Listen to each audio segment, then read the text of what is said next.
Well, the main reason we moved over from Brighton about 5 or 6 years before we opened this pub. We opened another pub on the seafront here in Worthing. But this one had always caught our eye just because of the building and obviously being an old pub. So when it came up, we came in to see it, and we thought it was a place that we could bring back to life. It had been sort of neglected quite a few years, I think, was the best way to say it. Yeah. And we could see that underneath some layers of decoration and ill thought out decoration, there was the original old pub just still sitting there. So we took it on and basically just stripped everything away to what was there before. There's no major changes for that. Oh really? Yeah. Because before the Jack Hole, it was the stage, before that the Jack Hole, and then before that the Anchor. And I remember the Anchor as a bit of a dingy old, old man's pub. So well, all the panelling that's in the pub there, we'd had plans when we'd seen it to put that sort of panelling in.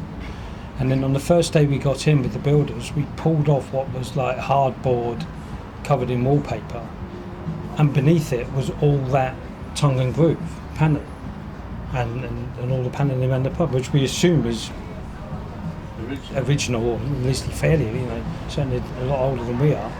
I'm sure a lot of people wouldn't have known that. They just thought this is all stuff you put in. No, so there's little patches of it that we've put in, but basically most of it is all the original stuff that we found hidden beneath. And what about the bar area, the bar itself? The bar area, apparently it's the original bar. Well, I've heard two stories. It is the original bar, but it's been moved back about 2 feet, I'd say. Maybe a bit more. But then someone else was telling me, another old customer who drunk in here years ago, that actually no, it had been moved forward previously, and the people who had it before us moved it back again. So I don't know which is true of that, but it is in the original spot, but it might have been moved back just slightly. And you can tell that from the way the pub's designed. It's fantastic. It works really well as a pub. And we just decided that we wanted to do something for ourselves. We were passionate about sort of hospitality. I'm passionate about beer and food, and so we decided to get our own venue. And this place had been essentially on the market for about 4 years before we took it over. It was kind of run down, and but the potential was there obviously, and it's a historic pub in Worthing, we saw the potential and decided to take the risk, and so far, it's good. Was that 2 years ago?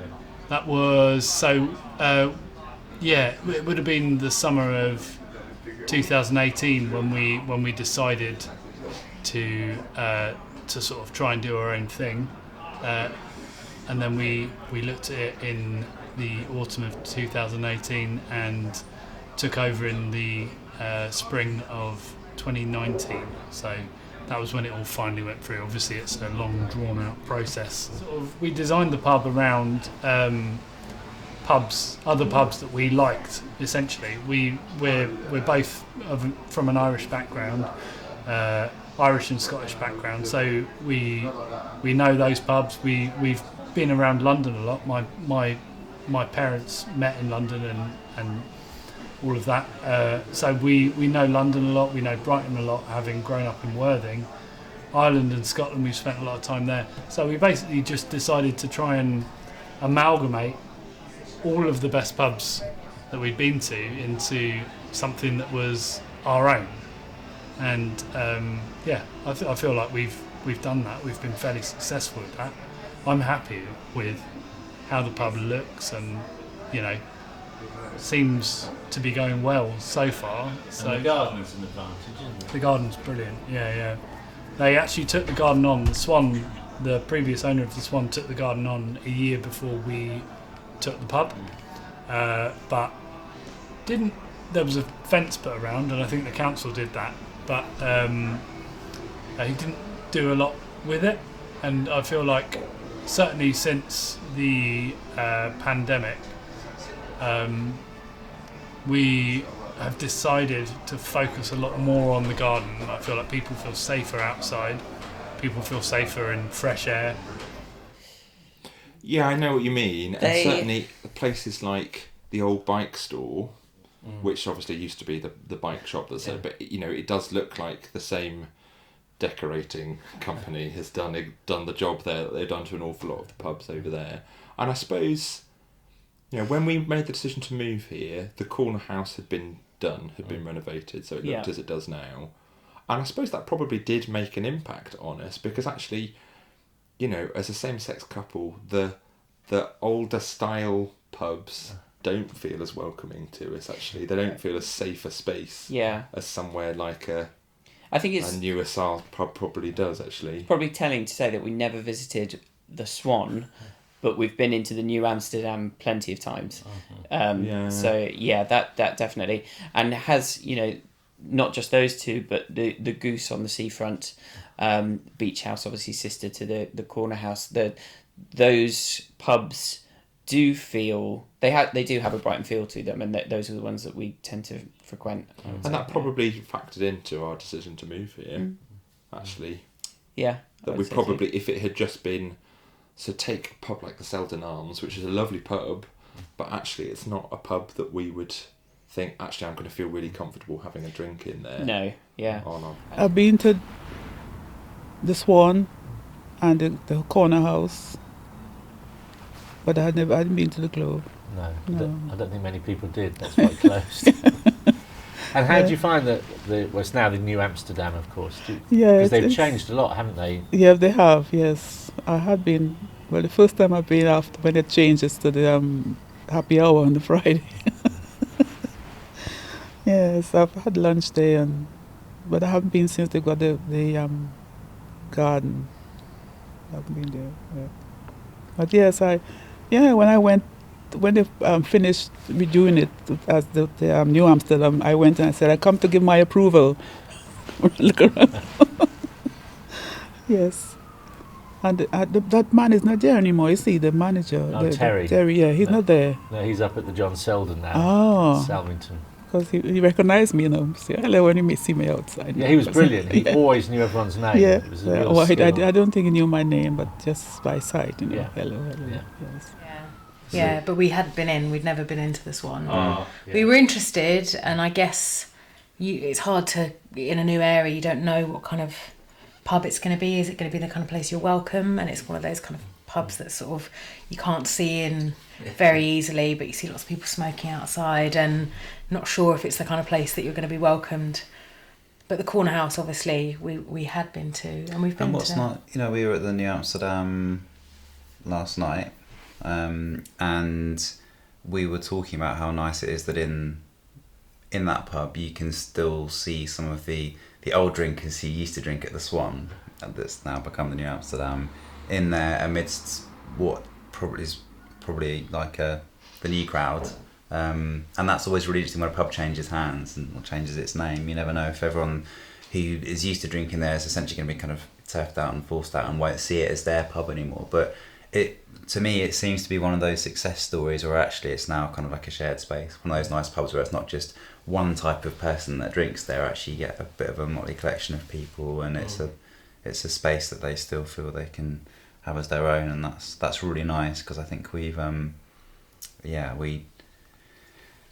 always had quite like hyphenated identities, so it's nice to go spaces where there's not just one type of crowd. I don't think we feel like those pubs are like just for one type of person, not just for us, and that's nice. You can, there's different sorts of people in there on different days. They've done well, and it's hard, isn't it, with COVID for all the pubs.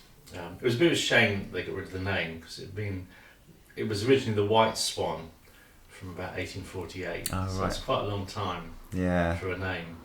And before that, it was a boarding house of disrepute.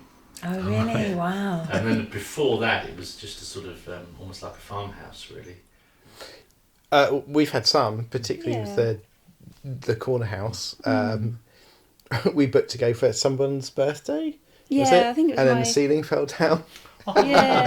That day we got there. Oh, when was that? Oh, it That must was have been 2 years ago. Yeah, it was about 2 years ago. But I'd walked past the next day after I'd booked it, and the doors were all shut up. The owner was outside, and he said, "Come and have a look at this. Come and have a look." And he showed me his phone. He said, "Watch this, watch it." And it was the whole. Oh, It was on video. CCTV. It was CCTV video footage of his whole. And it happened at 6 a.m. in the morning, and we'd booked the table, I think, for the next day or something, and so he said, "Oh, it'll be all cleared out by then." I said, It doesn't seem likely. We'll give it a bit more time. Sense of optimism. Yeah, but yeah, no, we've enjoyed our times. Yeah. The few times I think we've been probably to each every time my about dad- half a dozen times, Yeah. which we've enjoyed. Yeah, every time my dad visited, Yeah, he liked going there. Didn't he liked going to the corner house. Yeah. It was sit in the garden. But the food's nice there. We used to go and eat there quite a bit, didn't we? But they did a load of things that they shouldn't have done, like put speakers in the garden, and then they had to be taken out, and like everybody in the street had to complain about it. So it wasn't the best start. Yeah, we used to a to new prefer business.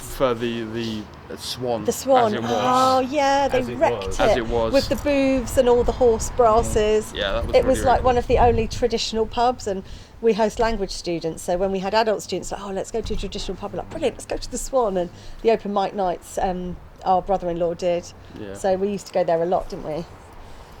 Yeah, But so it was. we haven't been It was there nice. since they changed You it. haven't? No. No, I mean, Or I have say, we been once? We've been I- once, maybe. I don't But- drink alcohol, so Yeah. for me, kind of the pub side of it isn't really. That's It's an expensive kind of Coke, essentially. Yeah, and I don't drink a lot, so we don't go to pubs not- so much, yeah. do we? Shush, messy. And well, you've touched on a lot of Oh, actually, the castle we liked. Oh, the castle. Yeah, that's a great pub. It's a proper old boozer. That's sort of open very regularly, isn't it? Yeah. Yeah. And they're really kind of, there's a real community spirit in there. We had a few like friends' birthday parties in there, didn't we? Yeah. And it was great. Really good. Darling. I didn't go to the Globe an awful lot. That was sort of I had a pretty closed community really. So, but I didn't do the Anchor much. But I used to go to the Swan quite a bit, and they used to sort of do music nights and what have you as well. I used to quite recently do it still, and that was quite fun. And then, the one I used to go an awful lot before they did it in, basically, was the Selden Arms. It was a marvellous place, basically. And I used to get people who sort of, especially sort of ex-graduates and what have you, young guys used to meet there from Beecham's and Friday nights, and it was absolutely packed, fun. And the other place I used to go to was the Norfolk Arms on the corner. So I can't remember many people going there, so no wonder it disappeared. But it was a weird place. Never went to the Lennox though. Went there once. Yeah, I thought. Old men and moccasins. Yes.